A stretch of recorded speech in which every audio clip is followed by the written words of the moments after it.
So let's talk about how to get the best time lapses using your DJI Osmo Pocket 3. The Osmo Pocket 3 has some features that make it a great choice for capturing time lapses. And if you're using this camera for its main purpose, which is vlogging, chances are you want to incorporate some time lapses from time to time into your vlogs. So first, let's talk about the tools that you need to get the best time lapses with the Pocket 3. Now, technically, in order to capture a time lapse with the Pocket 3, all you need is the Pocket 3. If you have the creator kit, you already have a tripod base here that you can set the camera on, because of course you don't want the Pocket 3 to move at all while you're capturing a time lapse. You want this to be stationary and immovable. If you don't own the creator kit with the optional tripod here, you can just use a different tripod. This simple one that I got for $20 on Amazon is a great choice. And even if you do own the creator kit, it's possible you might want to have it a little higher off the ground with a tripod like this. All you have to do is use the 1/4" 20 mounting screw on the bottom there, and you can just attach it to the mounting plate on a tripod. That's all you have to do for that. In addition to having a tripod, I also recommend having an external power bank. And that external power bank is going to be so that the battery doesn't run out on your Pocket 3 while you're filming your time lapse. If you're going to film a longer type time lapse that goes more than a couple hours, you'll want to have an external power bank. I use this one right here from Anker. This one works great. And I like having one of these along anyway, because it's great on an adventure. If my phone's starting to run low, I can just plug it into my phone, give the phone a charge. I can easily plug it into the back of the Osmo Pocket 3 right here, and it's going to ensure the Pocket 3 does not run out of battery power. Now, this power bank has 20,000 milliamp hours, so it can provide charge to the Pocket 3 for a long time. And the third accessory I recommend having if you want to get the very best time lapse with the Pocket 3 is this set of ND filters right here from Freewell. Now, you don't need the ND filters, but what the ND filters will help you do is during the daytime, putting these on your Pocket 3, it's going to help you get a much slower shutter speed while having your time lapse properly exposed. And you might ask, why do you want a slower shutter speed? Well, the reason you want that slower shutter speed is your time lapse is going to have a much smoother flow to it. It's not going to have all those sharp, jarring frames.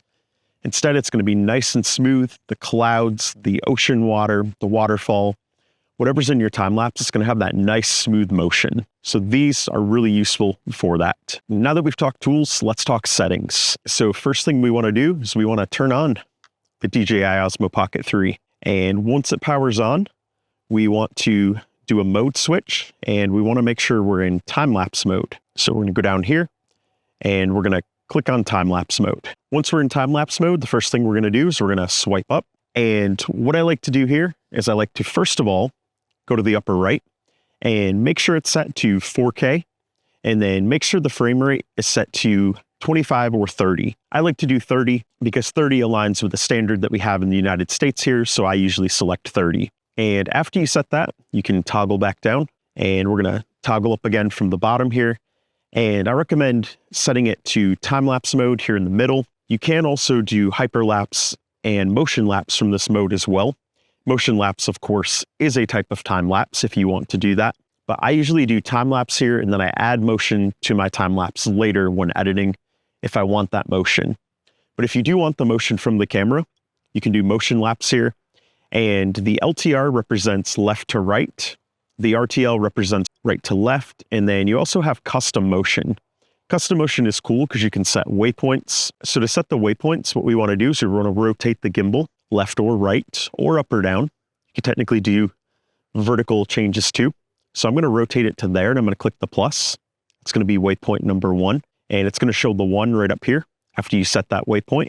And then for waypoint number 2, I'm going to go over this way, and I'm going to click the plus right there. So after we do that, you can click the play over here, and it's going to give you a sample of what that's going to look like. So very cool with the custom. I often use custom if I'm going to do that because I think it gives great results, and you can really fine tune it to what you want. And of course, you want to swipe up and make sure this is set to 4K 30, just like with the time-lapse mode. Now, as far as settings go, these settings are going to apply whether you're doing time-lapse or the motion lapse. So for the sake of this demonstration, I am going to go back to the time-lapse mode, but I wanted to show you that with the motion lapse, there are some of the options that you have to work with. Once we've selected time-lapse, I recommend going down here to custom. And custom is going to give you the most flexibility. It's going to help us put in those set intervals and durations that we want. So next we're going to swipe up to set the parameters. For the interval, If you're doing a time lapse during the daytime or a sunrise sunset time lapse, I usually like to do the 2-second interval. It's going to help you make sure you get the most frames in your time lapse, and you can always speed up the time lapse later on if you want to.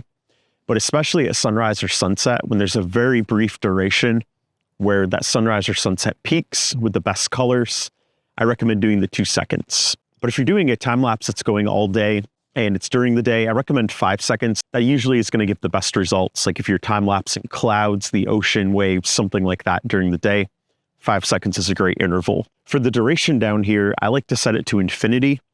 That way I can start and stop the time lapse whenever I want to. I don't set it to a set interval and then have it stop. But if you do set it to one of these intervals, it's going to show you the final resulting video duration. So if you set it to 10 minutes, it's going to result in a 4-second time lapse. And then if you go all the way to 5 hours, it's going to result in a 2-minute time lapse. So those can kind of be useful if you want to get a little bit of calculation there, get an idea of how long it would be. And of course, as you change your interval, that affects how long the eventual time lapse is going to be. But I'm going to put that back to 2 seconds, and that message that just flashed there, it's going to show red if your micro SD card doesn't have enough space. So I like it that DJI has that programmed into there as well. So I'm going to go back to infinity here, and I'm going to set that. So after we've set those settings, we can toggle back down. And the next thing we want to do is we want to toggle and swipe left. This is where we're going to change some key settings that are really going to matter to get the best results. First thing you want to do is make sure it's set to Pro up there. You need Pro set because that's going to unlock all of the options here. And that's going to be really important because some of these options matter a lot. So the first one for exposure here, what we want to do is we want to go to M, which is manual. And you can see right there, I had some settings here that I last used with an ND filter on here. And without the ND filter, it's way overexposed right now. So what I'm first of all going to do is I'm going to bring the shutter speed up a little bit so that the screen is properly exposed, so you can actually see what settings I'm changing. So what we ideally want to do is we want to have the shutter speed down here at 1/200 or slower. Now, personally, I prefer having the shutter speed right here, anywhere from 1/30 all the way down to 1 second, if possible. But what you set your shutter speed to is going to be dependent on 2 factors. The first factor is, do you have ND filters? If you don't have ND filters, then you're going to have to put this up until it's properly exposed. You're going to need to put it to a faster shutter speed until you see the EV value up here. You want that value to be right around 0, as close to 0 as possible. And right now it's at plus 0.3, which means our scene is still just a little bit overexposed. So if we go to a shutter speed of 1/120, that technically puts us at 0 with an ISO of 50. So the ISO also matters. If you were to bump the ISO up, it would be overexposed again. So right here, if this was a time lapse you were doing during the day and the conditions aren't changing, right now it's kind of overcast and the sun is not going to come out again today. And my camera is also facing away from the sun. The sun is on this side. So what we could do is we could set those static settings right there, and the time lapse would do great. It would stay with the consistent shutter speed, the consistent ISO, and the aperture in this camera, of course, is a static aperture. So we could click confirm, and then we could set the other parameters and we could start it. But if we were doing a sunset time lapse and we were facing the sun, then what we would have to do here is we would have to expose this for the start of the time lapse and make sure it was proper at the start of the time lapse. Because with a sunset time lapse, the brightest conditions are going to be when you first start it, because then the sun is going to descend below the horizon and it's going to get dark. Usually for the start of the time lapse, I like to make sure it's right at 0 here for a sunset or a sunrise. So I'm going to set that to 1/120, and I'm going to keep the ISO at 50. So once you start the time lapse in this situation, it's going to get darker and darker, and eventually the frames that are being captured will be fully black, and that's fine. That's that fade to darkness, and that's great as well. So the next setting you'd want to check here is the white balance. What I like to do for a daytime time lapse is I like to have this set to a value of 5000K. And of course, you want to make sure you select the M here first. You want to do a manual value for this. You don't want the white balance changing during your time lapse. So I recommend 5000K if you're doing it during the daytime like this. But if you are doing a sunset or sunrise time lapse, you'll want to set this to 6500K. It's going to help you get the proper white balance for that time of day. And it's going to really help the colors shine during that sunrise or sunset time lapse. So I'm going to click confirm there. Format. Down here, you have a couple options. You have video plus JPEG, and you have video plus RAW.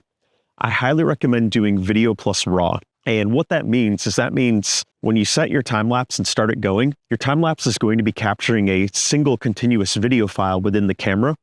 But for each individual interval, it's also going to be creating one raw photo. So every 2 seconds, which represents one frame in the time lapse, it's going to put a .dng raw file on your micro SD card. And what this means is later on, when you export your time lapse from the card, you can use that time lapse video. It's all set and it's ready to go.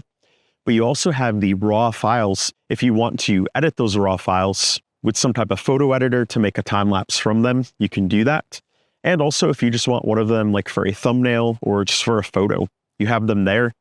So I really recommend doing that because those raw files are a lot higher quality than the JPEG, and it gives you more flexibility later on. But if you're certain you don't want the files at all, you can just do video and you're going to have a single .mp4 video output. But I'm going to put this back to video plus RAW because I like to have the photos there as well. And then for focus mode, you can do single or continuous. In general, this isn't really going to matter, but I like to do continuous. That way, if my camera focuses on something weird at the start of it, it's not going to have the entire time lapse out of focus. So I recommend doing continuous there. Once you have those settings keyed in, what you can then do is you can toggle back right. You can adjust your gimbal.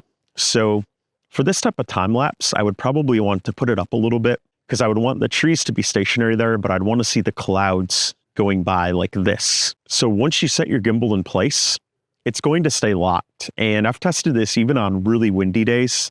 That gimbal does not move. It stays locked right where I set it, which is very impressive considering how tiny this is.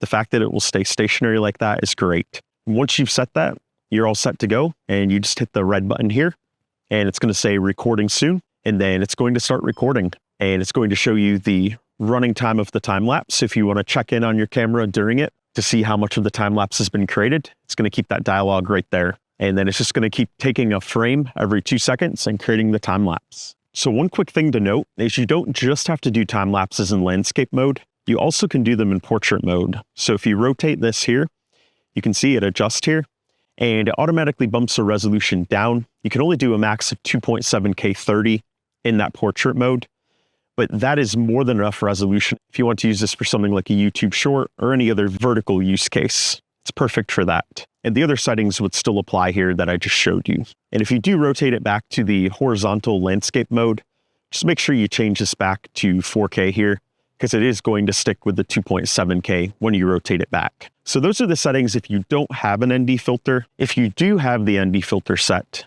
I'm going to show you really quick what you can do there. So with the ND filter set, our goal here is to get a slower shutter speed, and the end goal is a smoother, nicer looking time lapse. So generally the ND filter that I work with is I like to use ND 128 or ND 256. So I'm going to attach the ND filter right here. These filters are magnetic and they're really phenomenal to use. You can stack them. There's the mist filter. This ND filter set comes with me every time I leave the house with my Pocket 3. All right, so after we put the ND filter on, you can see our screen went black and our exposure value is -3 EV right now. And the ND filter that I put on is ND 256. So all we have to do here when the ND filter's on is we need to go to exposure. So with ND 256 on a day like today, we can actually slow it way down. We can take it all the way down technically to 1 second. So I often will use this where I'm doing a time lapse of fog or something like that where I want it really smooth.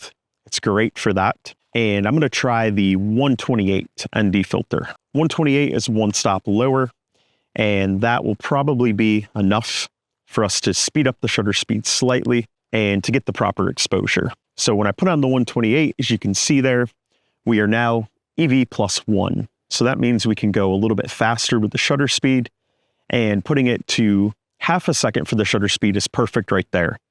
That's right there at EV 0 with an ISO of 50. So what I'm going to do is I'm going to click confirm there. And then since this is during the daytime, I'm just going to bump this back to 5000K. And that's all we have to do with the ND filter. Basically that ND filter with time lapses is for the purpose of allowing us to get a slower shutter speed, which will give us a smoother time lapse. Now, some questions you might have, one of them may be, why should I set the values to static? Why shouldn't I keep them set to auto? And that is a great question. The main reason you don't want to keep the ISO or shutter speed values set to auto is those values are going to constantly be changing in the camera. Like on a day like today, if the sun was going in and out of clouds, the shutter speed is going to speed up when the sun comes out of the clouds. But then when the sun goes back behind the clouds, the shutter speed is going to slow down again. In addition, the ISO is going to change too. When the sun comes out of the clouds, the ISO is going to go lower because it doesn't need to be as high to properly expose. And then when the sun goes behind the clouds, the ISO is going to go higher again to properly expose. So when you have the ISO and the shutter speed constantly changing like that, it's going to introduce a lot of flicker into your time lapse, and flicker doesn't look good. Smoothness is what we're going for in a time lapse. Smoothness looks really good and it feels really good when watching it. So if you want the best time lapses, putting those settings to static values and properly exposing, those are going to be key to getting the very best results. Now, I've used the Osmo Pocket 3 a lot, and one of my favorite accessories with the Osmo Pocket 3 are those ND filters. If you'd like to learn more about ND filters and why and how I use them with my Pocket 3, check out this video right here.